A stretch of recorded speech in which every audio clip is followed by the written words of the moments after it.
If you don't stand up, nothing will change. If you don't speak up, they stay the same. Your power is your mark, your voice, your name. Register now, take back the flame. Sanibonani makhomrades, igama lami uSisipho kaNdobe, ngidabuka khona la eMzimkhulu. Kusasa ke sizobe sinaye ke phela upresident weMK party, upresident Jacob Zuma, kanye naye ke uSecretary General wayo iMK party. Uzosibaza bebesivulela ke indlu yakhelwe ilunga lomphakathi la eMzimkhulu eIPS. Before nje siqhubekele kwezinye izinto, asike siyobheka ukuthi ukuze wakhiwe lo muzi lo bekusukela phi yini le enyakazise inhliziyo zabantu.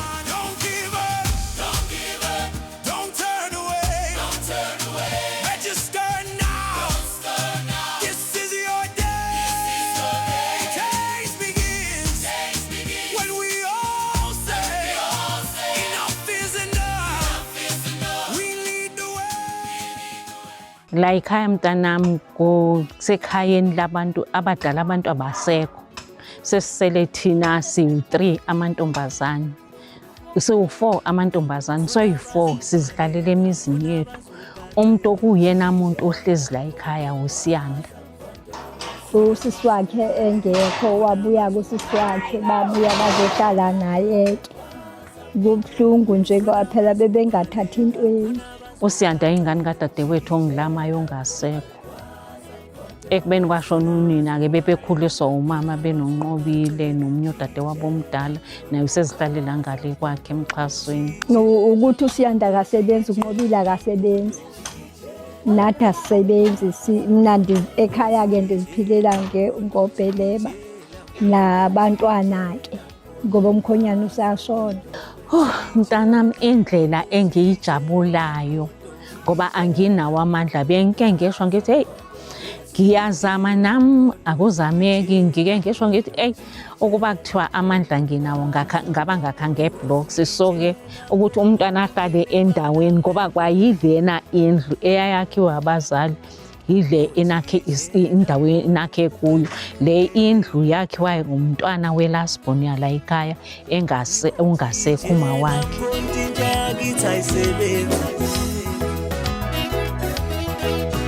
Ojikitshela mkhono uveze namatoho. Ojikitshela mkhono, ojikitshela mkhono, ojikitshela mkhono kwaza mkhono, ojikitshela mkhono. Alright, nani nizwele ke nawe ke ukubabonayo ke inhliziyo uyizwile imeko futhi uyibonile ngamehlo wakho, nawe nje bowuzathinteka enhlizweni uwenze something njenganaye ke uSecretary General wethu uSibonelo Nomvalo. Kanti njengoba bese ngishilo ukuthi sila khona la eSports Ground eIBC seqaliwe kuyaxhelwa kuyasethapwa nje kuyanyakaza nje ukukhombisa ukuthi upresident usendleleni uyeza. Siyabingelela ama-comrade kwi-South Africa yonke. Uyongama Nyangiwa ward coordinator wakwa-ward 11 lapha i-event enkulu ekusasa kufika umongameli izobe ise-ground neBhisa kwi-video yaseBhisa. Siya prepare for tomorrow la sihlaba inkomo, izolo sihlaba inkomo eyodwa, namhlanje ziwu2 eziphansi inkomo, kuseze S4 futhi ziwu4 inkomo esozihlaba. Ma-comrade silungiselela ikusasa ukuthi ama-comrade angalambi kusasa sivizithile ewadini. Siyabonga ama-comrade nize ngobuningi benu, siyabonga. Sanibona kubabukela emakhaya na wonke amalungu omkhonto wesizwe eHerigwala nendawo sakhele lokhuluma igama umkhuseli Isibongo Mlengane, provincial spokesperson of umkhonto wesizwe. Tomorrow ngomhla ka1 umlando eHerigwala unobhala jikelele uSibonelo Nomvalo, comrade Sibonelo Nomvalo wakhe indlu ekhela ifamily ebeyintula ngempela nenkinga. Then kusasa umongameli uzobe khona la uPresident Jacob Gedleyihlekisa Zuma to hand over umuzi to the family. But moreover, which is exciting, uzofika umongameli azo address abantu baseMzimkhulu. Siyacela ke ukuthi wonke umuntu wamukelekile, amalungu omkhonto wesizwe nifike niqoke iregalia yenu, nimeme umakhelwane omunyezo nomunye, sifike nje size la eMzimkhulu IBS Sports Field sizojabula sonke, sijabula namalungu omkhonto wesizwe with the president.